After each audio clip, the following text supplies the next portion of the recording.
Olá, meu nome é Vinícius, sou estudante de Medicina da Universidade Federal de Ouro Preto e atualmente estou na coordenação geral da DENEM, Direção Executiva Nacional do Estudante de Medicina, entidade fundada em 1986 no ápice do movimento da reforma sanitária, que desde então vem trabalhando para agregar cada vez mais estudantes de medicina, de forma a lutar por seus direitos e principalmente para aumentar a nossa relação com os movimentos sociais, tendo clareza de que é assim, só assim, somando forças com esses movimentos, que a gente vai conseguir ter verdadeiros avanços nos campos da saúde, educação e dos direitos humanos.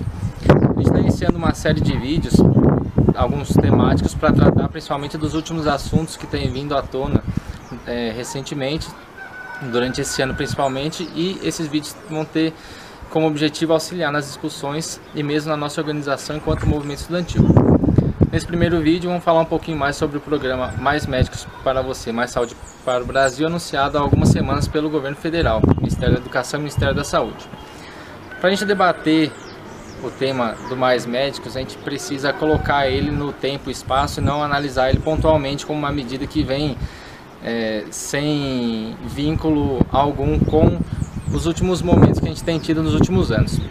E aí tratar principalmente da questão da reforma sanitária, que foi um movimento que conseguiu instituir o SUS, ainda que não seja aquele SUS que a gente deseja, nem o SUS que está no papel. Hoje a gente tem três SUS, né, se a gente colocar assim de uma maneira bastante grosseira, que é o SUS que está na realidade posto para a gente, é o SUS que está no papel muito mais avançado do que o que a gente tem, mas ainda que não é o SUS que a gente deseja, por permitir algumas brechas, que é o que a gente vai tratar aqui para frente. Então, um dos principais problemas, dos principais gargalos que a gente percebe no Sistema Único de Saúde hoje é a questão do financiamento. A gente sabe que a porcentagem investida na área da saúde hoje, através do orçamento do governo federal, ainda está em torno de 4%, enquanto quase metade de todo o gasto pelo orçamento do governo federal é destinado para pagamento da dívida. Isso se a gente colocar a saúde de uma maneira bastante grosseira, né? Porque ainda áreas de cultura, lazer, esporte, saneamento básico, que também envolvem saúde, recebe financiamento ainda muito menor do que a saúde propriamente dita. Dentro desses 4% que é gasto com saúde, 4% do orçamento do governo federal, menos da metade é destinado para a saúde pública. 54% segue para a iniciativa privada, iniciativa esta que atende apenas 25% da população. E ainda há um outro problema no financiamento, que é a desvinculação das receitas da União, que permite que 20% do que é arrecadado em saúde, seguro social e previdência social seja retirado dessas áreas para ser destinado para uma área sem determinação específica, que a escolha do próprio governo em geral é destinado para pagamento da dívida. Então a gente tem um problema de quantidade de financiamento, para onde é destinado essa verba, como ela é equilibrada. E a gente sabe que o SUS, como está no papel, permite e prevê o auxílio da saúde complementar da iniciativa privada e ainda a retirada do que é arrecadado para pagamento de dívida externa e interna também. Falando um pouco mais sobre a questão da iniciativa privada na saúde, né, que é um outro gargalo, né, dentro disso que a gente já citou, a gente tem financiamento público, dinheiro público indo para essa iniciativa, e aí a gente pode colocar aí dentre diversas formas de se financiar a iniciativa privada, mas principalmente pagamento de plano de saúde para funcionário público, isenção fiscal para instituições que são ditas de excelência, né, grandes complexos hospitalares, né, e reforçando e incentivando essa lógica hospitalocêntrica, além de propostas de isenção fiscal para planos de saúde também.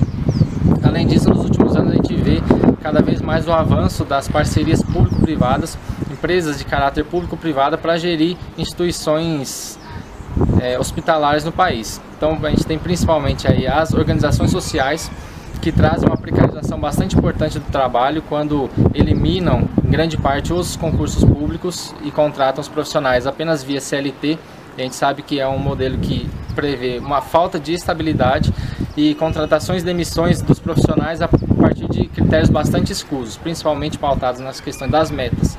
Ou seja, o profissional ele é avaliado pela quantidade de pacientes que ele atende ou que ele dá assistência, não pela qualidade do seu atendimento. Algumas denúncias recentes têm mostrado que o número de internações através dessas organizações sociais tem aumentado bastante. Tanto pacientes que não precisavam ser internados estão sendo, quanto pacientes que não poderiam receber alta estão recebendo alta por ordem da direção dessas empresas, dessas organizações, a fim de que se aumente a rotatividade nos leitos. Ainda tem um problema nessas organizações sociais, que é o problema de gestão, em que você não tem participação popular, não tem controle social na gestão dessas instituições, né? A população tem apenas um caráter consultivo, enquanto é formado um conselho diretor que determina e delibera sobre qualquer ação dentro dessas entidades. Sem citar ainda a questão das prestações de contas, que são sempre bastante obscuras e questionáveis. Em se tratando especificamente dos hospitais universitários, a famosa Empresa Brasileira de Serviços Hospitalares também é uma forma de parceria público-privada, se coloca contra os hospitais universitários, da mesma maneira como as organizações sociais, além de precarizar ainda as relações de ensino, pesquisa e extensão, cujas decisões não passam pelos docentes ou técnicos administrativos ou pelos estudantes, mas apenas pela direção dos hospitais, de forma sempre a garantir aquilo a que essas empresas estão destinadas, que é o seu lucro, né? Tanto as organizações sociais também como a EBSER, Empresa Brasileira de Serviços Hospitalares, promovem o que se chama também de dupla porta, diferenciando o atendimento dentro dessas instituições. Então quem paga plano de saúde, quem paga particular, tem prioridade em detrimento do atendimento daquele que depende apenas do Sistema Único de Saúde. Um outro problema aí que vem sendo tratado muito nos últimos meses é a questão da interiorização dos profissionais médicos. A gente tem clareza, sim, de que faltam hoje médicos no Brasil, além de estarem com certeza muito mal distribuídos. Mas faltam sim médicos no país. Hoje o número de médicos para cada 1.000 habitantes, apesar da gente não utilizar essa fórmula como regra, mas ainda é baixo, perto de alguns outros países vizinhos ou países em que nosso modelo de saúde se baseia ou tenta se basear, ainda é muito baixo, e o problema da concentração. E aí a gente vê que o profissional médico tem dificuldade de ir para o interior. E aí a gente não culpa especificamente o profissional médico por isso, porque a gente tem clareza de que um dos grandes problemas que a gente tem no país hoje envolve as universidades, tanto onde e as regiões onde elas estão concentradas, quanto a formação que é dada para os profissionais dentro dessas instituições. Então a gente tem hoje poucas vagas nas universidades, a gente tem um número muito grande de cursos de medicina, isso é um fato, mas esse grande número ele não é compatível com a quantidade de vagas, né? E principalmente a distribuição dessas universidades ainda é muito mal feita, sempre concentrada nos grandes centros. Se a gente considerar, por exemplo, a região de Belo Horizonte, tem aí cerca de 6 cursos de medicina, enquanto a região do norte de Minas não tem uma universidade federal. E a gente tem um grande problema então com relação a essas escolas, principalmente no que se diz também respeito à estrutura, cenário de prática e vínculo com o sistema municipal de saúde, que geralmente não se tem. Um outro problema que talvez seja um dos mais graves que a gente deve tratar quando se fala desses temas da interiorização, do mais médicos, de outros tantos, e que a gente fala muito pouco, é a questão da formação. A gente não é formado para agir nas reais causas de adoecimento da população, muito pelo contrário. A gente tem um modelo hoje que ainda é biologicista, hospitalocêntrico e medicalizador, reprodutor de protocolos. E a gente precisa, se quiser realmente transformar o atendimento de saúde da nossa população, de um modelo que se volte na determinação social do processo de saúde e doença, que se volte para a saúde do trabalhador de forma integrada e multidisciplinar. É aquela velha história de que adianta uma unidade de saúde localizada numa região onde você não tem saneamento básico. Você vai apenas continuar dando remédio para verminose contra verminose, enquanto aquela população vai continuar adoecendo. De que adianta a gente aprender a tratar a dor de cabeça com analgésico e não aprender a tratar a dor de cabeça dentro do cerne das suas questões. Lógico que a gente sabe que tem as causas orgânicas, como as enxaquecas, bastante comuns, porém a gente sabe que muitas das causas da dor de cabeça são muito relacionadas ao trabalho, a excesso de trabalho, a trabalhar sobre metas, trabalhar sob pressão, ou ainda muitas vezes por problemas sociais, problemas de falta de segurança, problemas de familiares como alcoolismo, drogas, enfim. Enquanto o médico não se inserir para ter essa abordagem mais abrangente e social, não adianta plano de carreira, não adianta colocar estrutura, porque o médico vai continuar reproduzindo o modelo de saúde que a gente tem, que atende essencialmente às indústrias farmacêuticas, aos planos de saúde e às grandes empresas, a partir do momento que a gente vai apenas medicalizar o paciente para que ele volte a trabalhar no outro dia e ele vai voltar no nosso consultório com a mesma dor de cabeça. Lembrando que o trabalho é provavelmente uma das grandes causas de doença do atual chamado mundo moderno, né? A gente sabe também que para interiorizar a gente precisa de estruturação da rede de atenção, né, estruturação tanto física quanto profissional, que seja uma rede de saúde integrada, além de plano de carreira para suprir a falta de médicos que a gente tem hoje, com salários adequados e estabilidade. Isso é bastante importante e pauta também do nosso movimento. Falando especificamente sobre a atenção básica, a gente tem clareza também de que deve ser a porta de entrada do sistema de saúde, né, junto com as emergências, mas que para isso deve estar devidamente estruturada. Não é o que a gente vê hoje. E essa estruturação passa tanto no que diz respeito aos recursos humanos, quanto na estruturação física do sistema. E aí que tem que conseguir garantir acolhimento, conseguir garantir a clínica ampliada, saúde coletiva, promoção de trabalho interdisciplinar e dar condições para a equipe de saúde da família para que ela se torne verdadeiramente responsável pelo seu território e que ela consiga promover a criação de vínculo, para que seja feita uma abordagem do sujeito, sua família e seu contexto social. Isso ainda falta tanto em termos de estrutura quanto em termos de capacidade técnica profissional. O médico formado no perfil generalista, ele tem que ter essa condição de trabalhar na atenção básica e garantir, ser uma parte fundamental na garantia de toda essa estrutura. E não é o que a gente tem hoje ainda no perfil profissional, no perfil dos médicos que são formados. A gente sabe que o diagnóstico que o Ministério da Saúde faz com relação as áreas, né, de menos médicos, as áreas de desassistência, são as áreas de menor desenvolvimento econômico, isso é correto, né, isso está diretamente relacionado. Mas essas áreas são áreas que têm tido uma expansão bastante grande de hidrelétricas, madeireiros, mineradores. As pessoas que moram nessas regiões não precisam só de médicos para medicá-las, que elas continuem trabalhando, mas sim de um arcabouço de desenvolvimento humano que envolva todos os direitos de saúde da população, direitos de trabalho do profissional médico. A gente sabe que médico não é sinônimo de saúde. Médico é apenas uma das partes, fundamental, claro, mas como todas as outras, essenciais para que se garanta um atendimento à saúde da população de maneira bastante adequada e de qualidade. Então, assim, todos os pontos devem ser analisados com bastante cuidado quando a gente vai falar especificamente sobre esse programa Mais Médicos, né, porque tudo isso está bastante envolvido.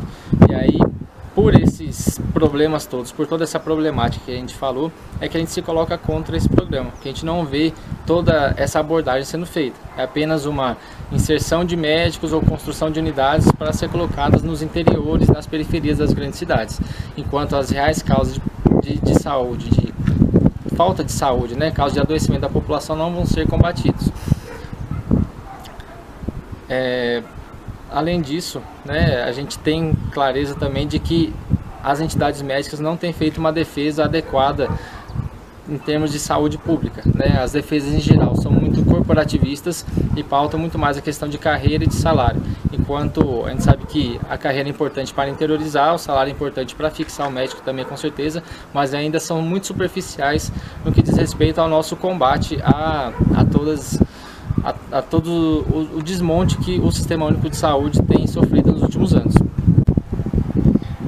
Então é isso, a gente precisa de mudanças que abarquem toda essa problemática. Aumento do financiamento para a saúde pública com destino de verbas exclusivo para ela e apenas. Estruturação da atenção básica, tanto em termos de recursos humanos preparados para trabalhar nesse modelo, quanto estrutura física e de integração também. Plano de carreira para a atração do profissional para o interior, devido à avaliação, caso venham de médicos estrangeiros, e qualificação desses profissionais para trabalhar no país.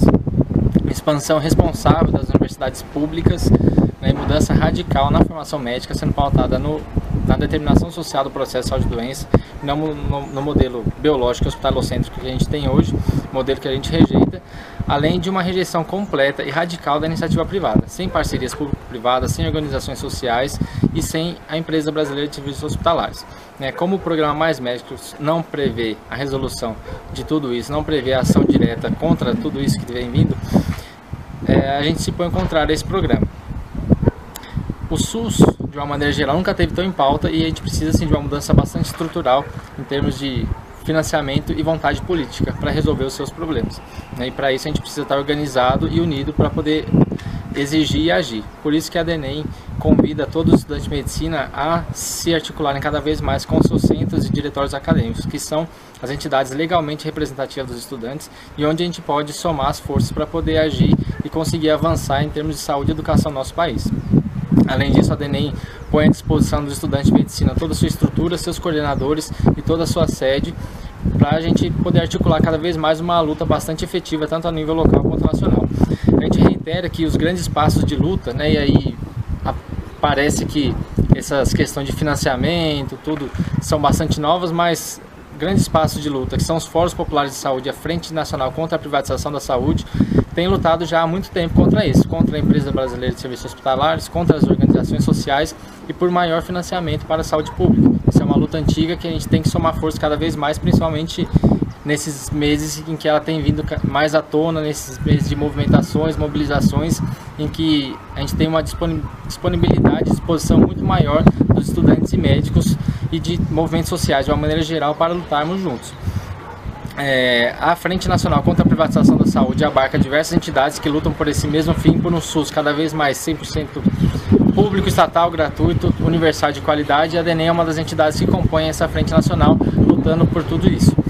Além disso, a DENEM lançou no último encontro científico do estudante de medicina sua campanha nacional pela transformação da escola médica. A gente espera que a gente consiga abarcar todas as universidades e chegar a todos os centros e diretórios acadêmicos com essa campanha, e é importante que os centros e diretórios cobrem de seus coordenadores regionais sobre essa campanha para que a gente consiga somar força também na questão da formação médica, que é um gargalo muito importante que a gente tem no Sistema Único de Saúde.